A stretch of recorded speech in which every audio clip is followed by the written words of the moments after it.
Halo guys, balik lagi kita bersama Jari Cuan. Nah, kali ini bagaimana perasaan teman-teman semua melihat rekondisi daripada sektor cryptocurrency yang ya seperti itu keadaannya belum begitu menyenangkan kalau kita lihat bersama-sama di sini. Secara keseluruhan kita melihat dalam sektornya meme coin. Terlihat seperti Dogecoin, Shiba Inu, PP, Memcore, dan Official Trump, dan bahkan masih banyak lagi yang lainnya secara overall mengalami penurunan semua. Walaupun ada beberapa altcoin yang sedang recover juga. Tapi kita nggak akan fokus ke altcoin lainnya, kita akan fokus ke PP kali ini. Melihat kinerja daripada si PP Coin, untuk sentimentas komunitas ya, sentimennya dia masih sangat positif dari sentimennya. Kita mengacu pada perkembangan volume di sini cukup lumayan dengan 32,45% kenaikan daripada volume, serta kalau kita melihat dari market cap dia turun sekitar 1,8%. Nah, melihat dari segi volume tertinggi berada di sentralisasi exchange dengan total sekitar 438,1 juta. Melihat, koin PP sendiri, pertanyaan dari beberapa rekan-rekan kita tentang, kemungkinan besar PP itu bagaimana ya?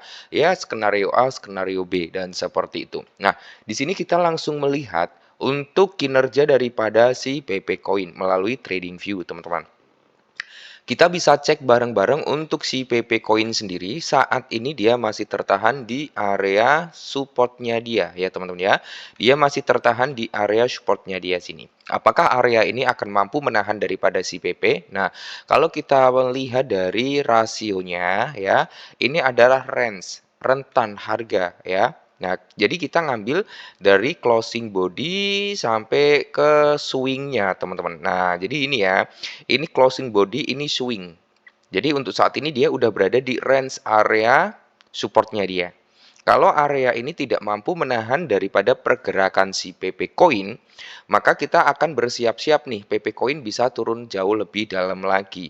Ini kalau kita melihat dari time frame weekly. Nah, kalau dari time frame weekly, area penurunan berikutnya kemungkinan bisa sampai di rentan harga sini, ya kan? Ini adalah area resisten sebelumnya, teman-teman. Yang dimana di sini adalah di kisaran harga area 178.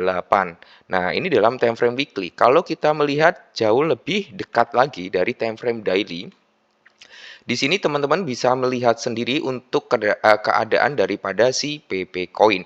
Kita melihat dari pergerakan MA50 sama MA200 ya. Di mana ini adalah MA200 yang berwarna orange, MA50 yang berwarna putih ke hijau abuan ya kan, putih ke hijau abuan. Nah, ini dia udah melakukan yang namanya persilangan atau membuat area dead cross-nya dia, teman-teman ya. Area dead cross-nya di mana ini? Ini adalah area dead cross-nya dia. Jadi, MA200 saat ini berada di posisi atas dan MA250 berada di posisi bawah yang menandakan apa? Trennya bearish banget. Berbeda dengan kalau MA50 dia berada di atas MA200, maka trennya dia bullish. Contohnya seperti ini, teman-teman. Saat harga PP naik tinggi, kalian bisa melihat MA50 berada di atas MA200, ya kan? Nah, oke, kita akan mencari seberapa jauh PP akan mengalami penurunan. Jadi, kalau kita melihat, memang ada beberapa poin penting kalau kita melihat dalam time frame daily-nya, teman-teman ya. Jadi masih ada satu zona yang bisa menahan pergerakan daripada si PP Coin. Zonanya mana? Di sini. Ada area apa? Rally base rally. Ini juga berpotensi untuk bisa menahan pergerakan daripada si PP Coin sebelum benar-benar dia anjlok ke bawah, teman-teman. Nah, jadi kita melihat dari sini. Kita akan perkecil terlebih dahulu untuk menarik zonanya dia, ya. Jadi kita akan tarik zonanya dia ke sini, teman-teman. Ya, jauh lebih panjang lagi tentunya. Nah, di sini itu di area berapa? Di area price-nya di kisaran 317 sampai di kisaran harga 265. Jadi ini adalah pertahanan terakhir daripada si PP. Jika area ini tidak mampu menahan penurunan daripada PP, maka kita bersiap untuk melihat PP koreksi sampai di area 167 ya. Ini untuk potensi daripada penurunan si PP Coin. Akan tetapi apakah penurunan tersebut bisa benar-benar terrealisasi? Itu nanti kita akan melihat prospek pergerakan daripada si Bitcoin tentunya. Nah, kita akan melihat prospek pergerakan daripada si Bitcoin itu sendiri. Kita melihat di sini, Bitcoin ada beberapa area, teman-teman ya. Area pertama yang udah disentuh oleh Bitcoin, teman-teman, tentunya di sini ya.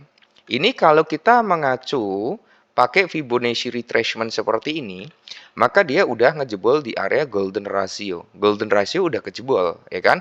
Tinggal pertahanan dia itu ada di bawah sini, teman-teman. Jadi area ini udah nggak mampu menahan. Oke, kita geser dulu ke bawah, teman-teman ya. Untuk areanya dia. Oh, ini bukan Fibonacci retracement yang harus kita geser, ya kan? Melainkan yang zona ini.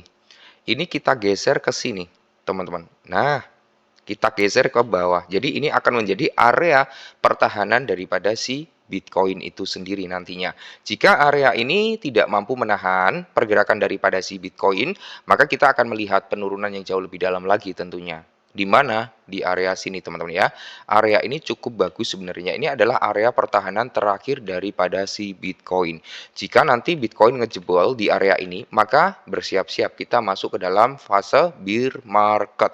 Selama area ini nggak kejebol, ya area low-nya dia nggak kejebol, maka kita akan melihat ya Bitcoin masih bisa untuk breakout kembali. Cuman ya itu tadi teman-teman ya, tergantung dari sentimen-sentimen marketnya nanti. Apakah akan ada stimulus ya sesuai dengan news yang ada dalam X yang dimana The Fed akan mencita begitu banyak uang. Kalau itu nanti benar-benar terjadi, pencetakan uang banyak per kepala dapat 2.000 US dollar, maka tidak menutup kemungkinan aliran dana dalam masuk ke sektor cryptocurrency juga akan besar. Tapi ingat, kripto itu aset yang sangat-sangat beresiko. Segala sesuatu itu bisa terjadi, teman-teman ya. Apa yang kita prediksikan belum tentu bisa terrealisasi. Nah, di sini teman-teman ya, kalian bisa melihat sendiri prospek pergerakan daripada si Bitcoin, ya kan? Ini kita melihat dalam time frame daily-nya. Sebenarnya tren daripada Bitcoin itu masih sangat bullish, melihat dari trend line-nya dia. Masih sangat bullish walaupun di sini terjadi fake out. Ya, ini belum terkonfirmasi fake out juga. Dia masih ngejebol. Tapi nanti kalau dia bisa breakout lagi ke atas, maka itu hanya membuat fake out saja, teman-teman. Nah, jadi untuk pergerakan daripada si PP, kalau menurut saya teman-teman ya, ada kemungkinan dia untuk breakout, tapi kita perlu waspada juga di harga yang kita tentukan tadi. Di kisaran 281 ataupun nanti di price-nya 31. Itu yang perlu kalian waspada dan hati-hati di area tersebut. Dan tentunya area yang paling bontot yaitu di area 16 ataupun di area 15. Itu yang perlu kalian waspadai juga, oke? Jadi ini perkembangan tentang PP saat ini. Ya, semoga informasi ini sedikit membantu buat teman-teman semua ya kan. Tetap ya waspada, nice, semangat.